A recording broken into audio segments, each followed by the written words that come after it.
এই সম্প্রতি একটি দলের বড় একজন নেতা এই ডাকসু, জাকসু, রাকসু এবং চট্টগ্রাম বিশ্ববিদ্যালয়ের নির্বাচনের ভূমিধস বিজয় নিয়ে একটা মন্তব্য করেছেন। সেটি খুবই এখনো আলোচনায় রয়েছে মন্তব্যটি। সেটি হচ্ছে যে শিবিরের এই ভূমিধস বিজয়টা আসলে রহস্যজনক। আচ্ছা, মানে এই রহস্যটা কি?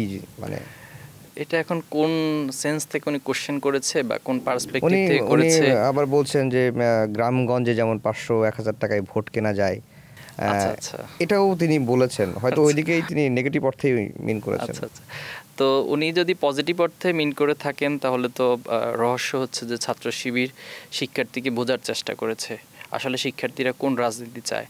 আমরা শুধুমাত্র বাংলাদেশের পলিটিক্স না, পৃথিবীর অন্যান্য যে ছাত্র রাজনীতি আছে, আমি বেশ কিছু কান্ট্রিতে সফর করেছি, টার্কিতে সফর করেছি, মালয়েশিয়া সফর করেছি, চায়না সফর করেছি। তো সেখানকার ছাত্র রাজনীতি বা ছাত্র ইউনিয়নের যে কাজ, এই বিষয়গুলো একটু বোঝার চেষ্টা করেছি।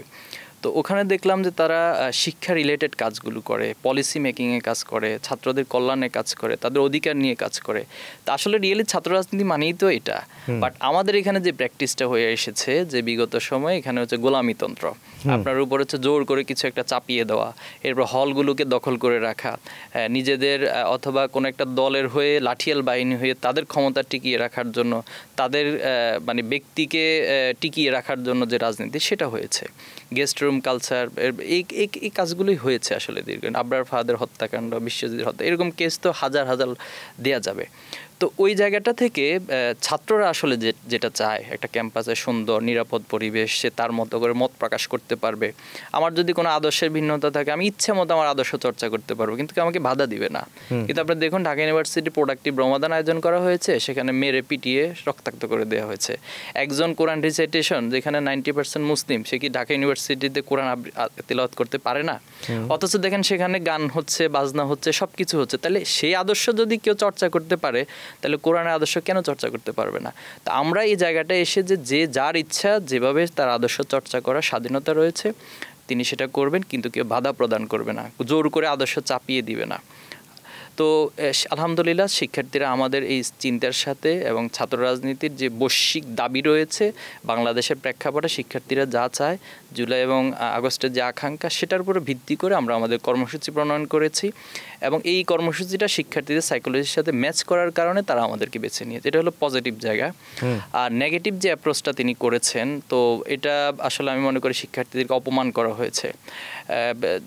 বাংলাদেশে বিগত সময়ে যেমন গত 3 টার্ম আসলে আমরা ভোটার হওয়ার পর থেকে ভোট দিতে পারি নাই। বাংলাদেশের এই জেনারেশন যারা আছে, কেউ ভোটার হওয়ার পর থেকে ভোট দিতে পারেনি। তো উনি 500-1000 টাকার ইতিহাসটা কখন টেনেছেন? নিঃসন্দেহে গত 15 বছর বা তার আগের, অথবা গত 15 বছরে যারা একচেটি আওয়ামী লীগ তন্ত্র কায়েম করেছিল, তাদের মধ্যে টাকা ছড়াছড়ি হয়েছে। কিন্তু ঢাকা বিশ্ববিদ্যালয়, জাহাঙ্গীরনগর বিশ্ববিদ্যালয়, এখানকার শিক্ষার্থীরা 500-1000 টাকা বিক্রি হবেন, এই চিন্তাটা আসলে একটা অমূলক, এবং এটা আমি মনে করি শিক্ষার্থীদেরকে এক ধরনের অপমান করা হয়েছে। শিক্ষার্থীদের যে পার্সোনালিটির জায়গা রয়েছে, আপনি খেয়াল করবেন যে নির্বাচনের সময় ছাত্র দলের কোনো একজন পক্ষে ভোট চাওয়ার জন্য সম্ভবত সাতক্ষীরা, অথবা আমি খেয়াল নেই, একটা জায়গায় একজন মানে বৃদ্ধ মহিলার কাছে গিয়ে ভোট চাচ্ছিলেন, বিএনপির কোনো এক নেতা। তো তখন যার কাছে চেয়েছেন, তিনি আবার এটা মানে বাইরে এক্সপোজ করেছেন, সোশ্যাল মিডিয়াতে নিয়ে এসেছেন। তিনি বলেছেন যে ঢাকা বিশ্ববিদ্যালয়ে পড়ি, কাকে ভোট দিব না দিব এই চিন্তা তো আমার আছে, আমার তো সেই মানে বিচার বিবেচনা করার মতো সক্ষমতা রয়েছে। ইসলামী ব্যাংকের কর্মকর্তা কর্মচারীরাও তো শিবিরের পক্ষে ভোট চেয়েছে, এরকম কোনো তথ্য আমার কাছে নাই। আপনি প্রমাণ দিতে পারলে আমি ইনশাল্লাহ সেটা ব্যবস্থা নিব। সামাজিক যোগাযোগ মাধ্যমে এরকম বিষয়টা আমার কাছে আসেনি, তো সেটা অন্য প্রেক্ষাপট।